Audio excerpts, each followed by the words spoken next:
ओम गंगणपते नमः। ओम नमः शिवाय। मेरे YouTube चैनल देखने वाले सभी दर्शकों को मेरा प्यार भरा नमस्कार।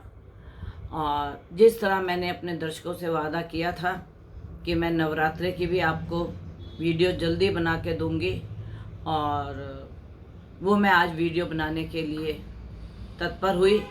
और हमें नवरात्रि कैसे करने हैं और यह हमारा साल कैसा न्यू संवत जाएगा।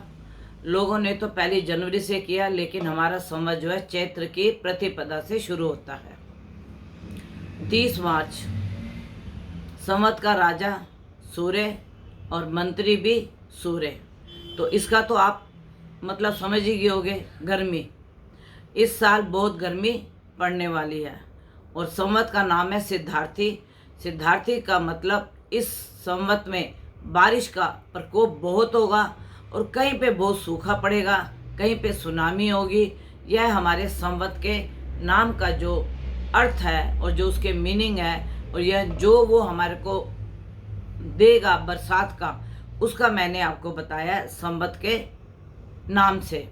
और दूसरी बात, जो राजा सूर्य, मंत्री सूर्य, यह अग्नि तत्व। और अग्नि तत्व गर्मी बहुत पड़ेगी, और गर्मी पड़ने से हमें बहुत अपनी मतलब रक्षा करनी पड़ेगी।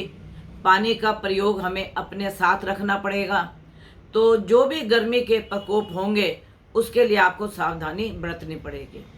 और सबसे पहले अब मैं बताती हूँ कि हमें नवरात्रि की पूजा कैसे करनी है।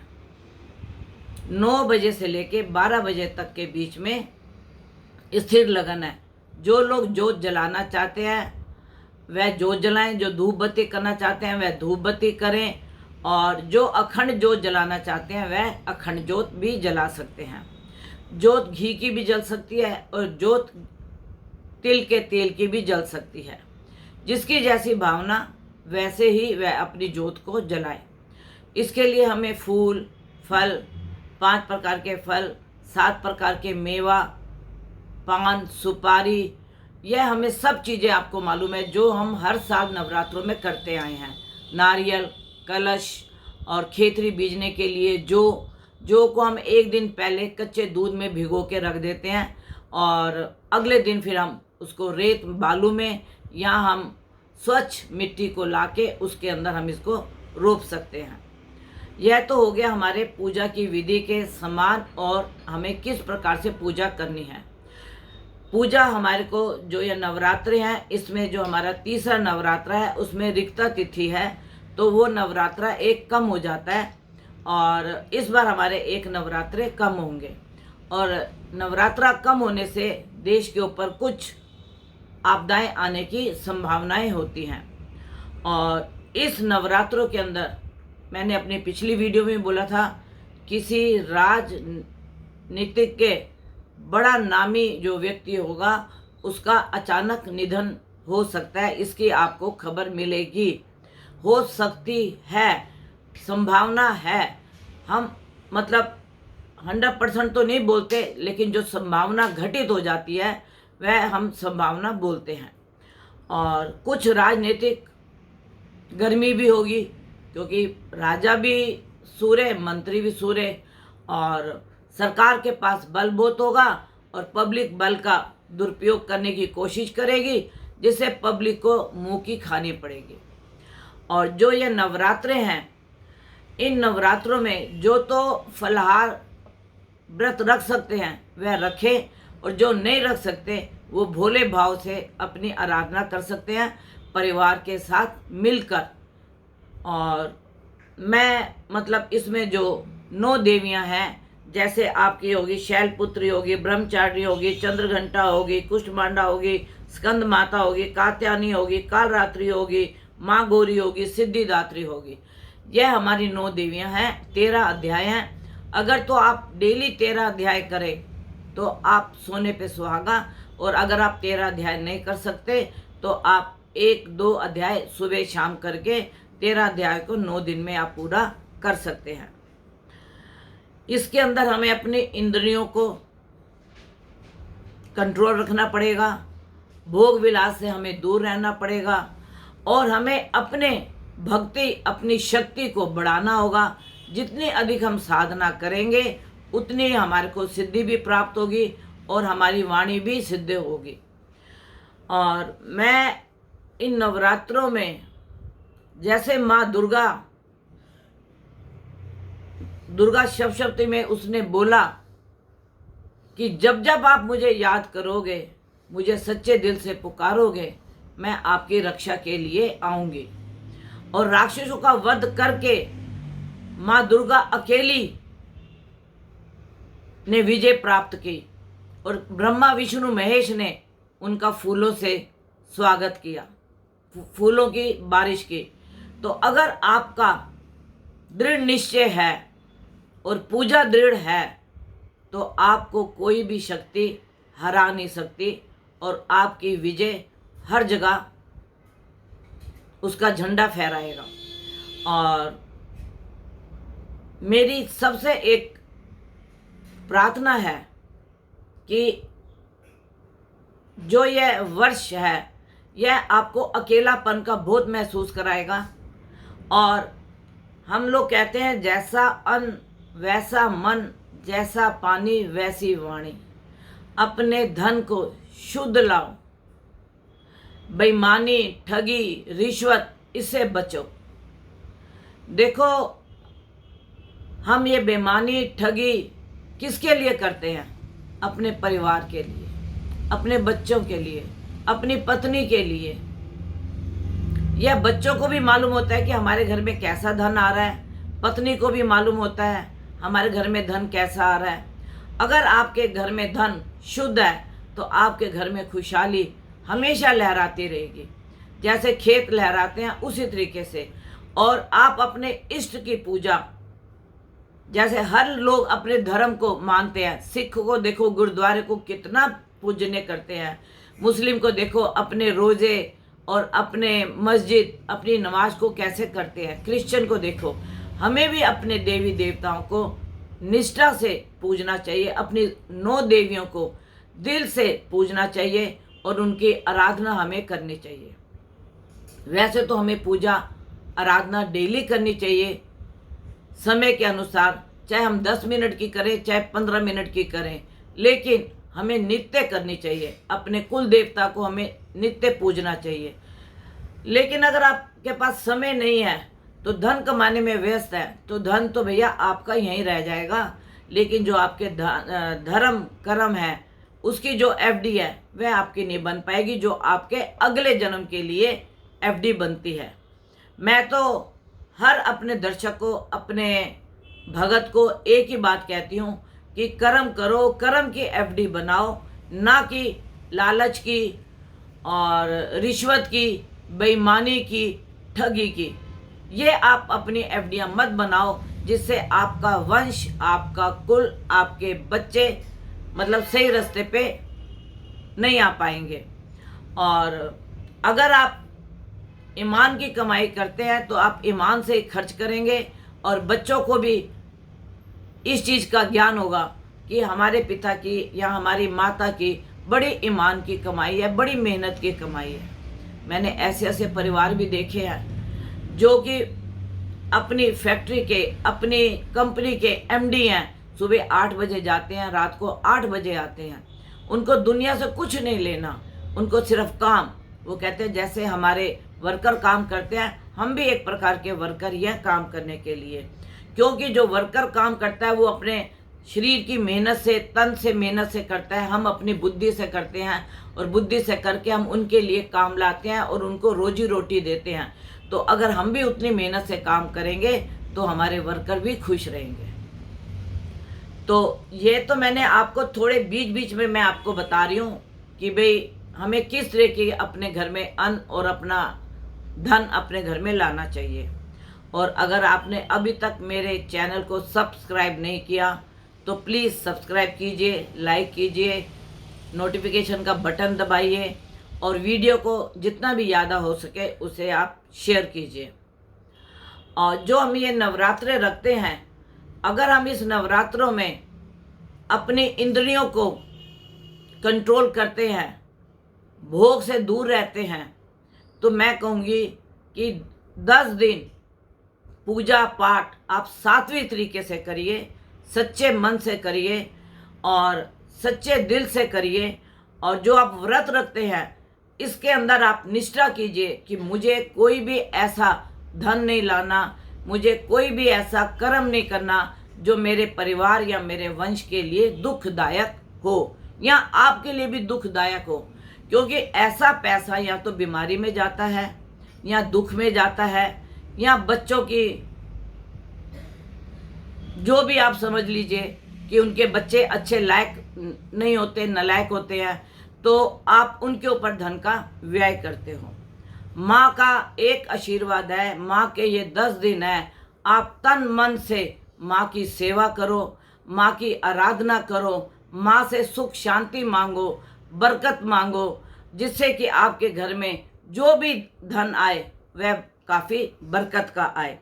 और जो हम ये दुर्गा का पाठ करते हैं इसके अंदर 36 नाम दुर्गा के हैं, हमें उनका भी ज्ञान लेना चाहिए। कवच, अर्गला, कीलक, इनको भी हमें पढ़ना चाहिए, जिससे कि हमारे मन की शुद्धि, हमारे मन का होरा मतलब अच्छा हो।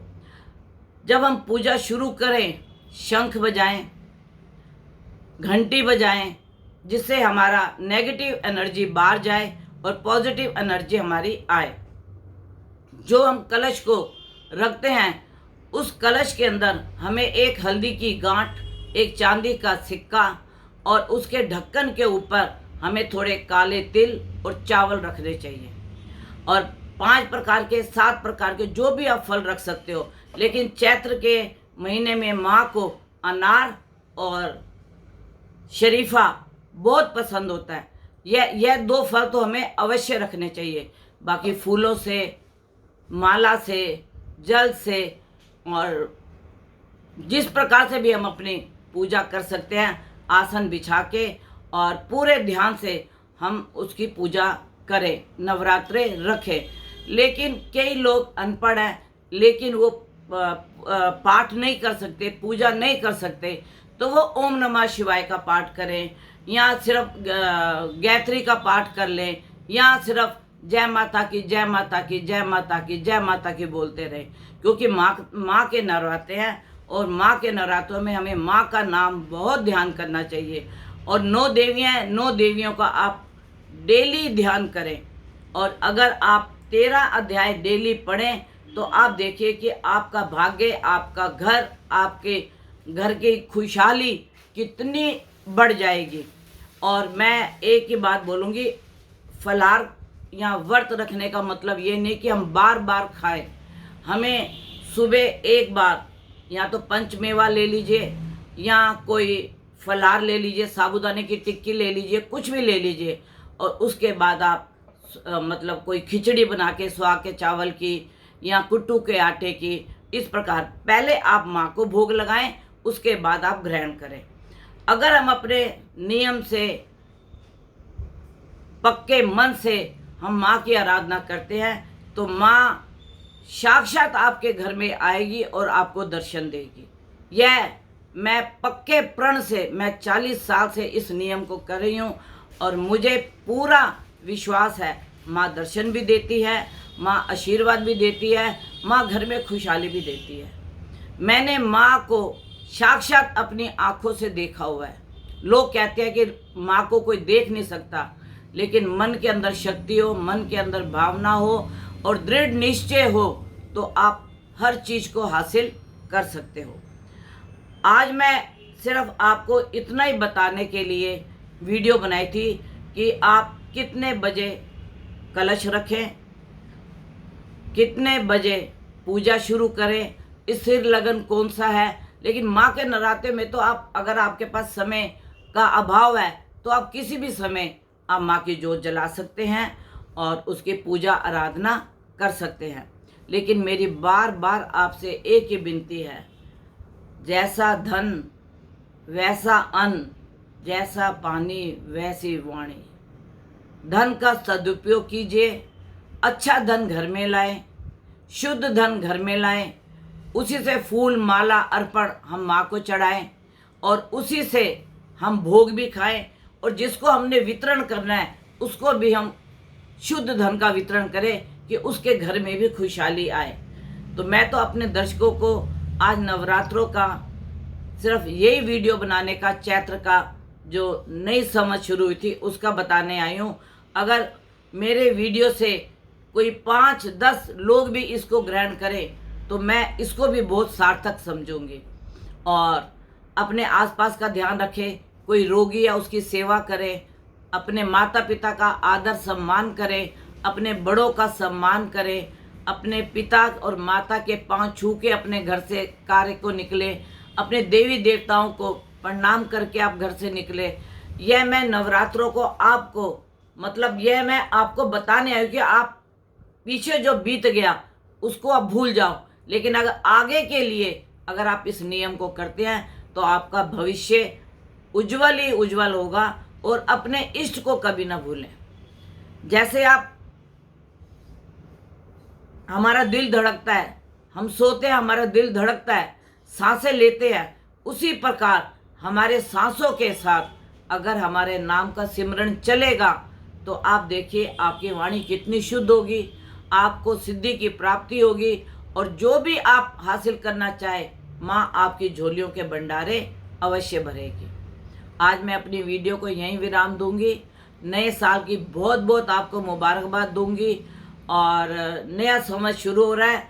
और इस पे आप अपने आसपास अपने बच्चों का बहुत ध्यान रखें, जो किसी गलत विधियों में प्रवेश ना करें, जिससे माता पिता बहन भाई इनकी लाज के ऊपर धब्बा लगे।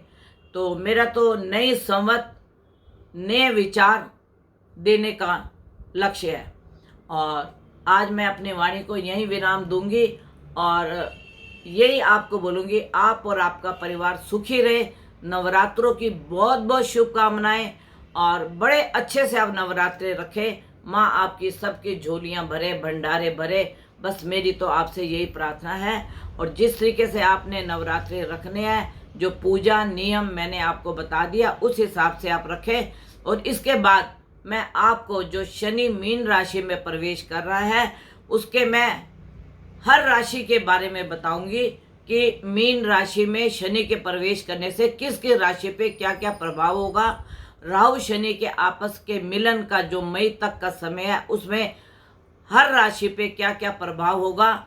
और जो बृहस्पति अतिचारी हमारा 8 साल तक चलेगा उसके हमारी राशियों पे क्या क्या प्रभाव पड़ेंगे, यह जो मैं आपको फल बताऊंगी ग्रहों के, यह मिश्रित होंगे।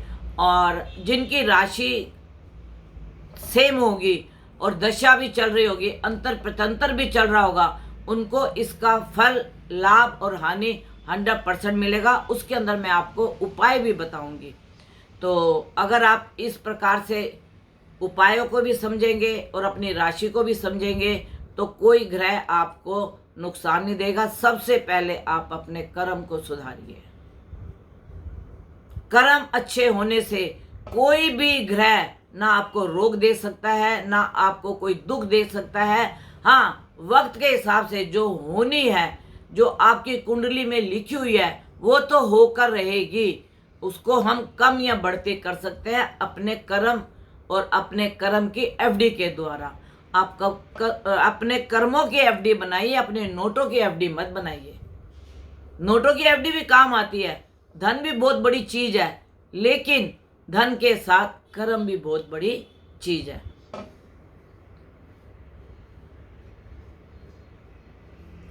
मैं अपने दर्शकों को फिर नव वर्ष की बहुत बहुत शुभकामनाएं देती हूँ।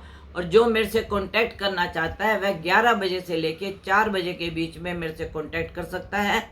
मेरा कांटेक्ट नंबर है 9810930691 999 4 बार 99338366। 11 बजे से आप मेरे से अपॉइंटमेंट ले सकते हैं, ऑनलाइन भी और मेरे से पर्सनली भी आप मिल सकते हैं। आप आपका परिवार सुखी रहे, तंदुरुस्त रहे और आपके घर में खुशहाली रहे। माता रानी आपको दर्शन दे आपके कर्मों के हिसाब से।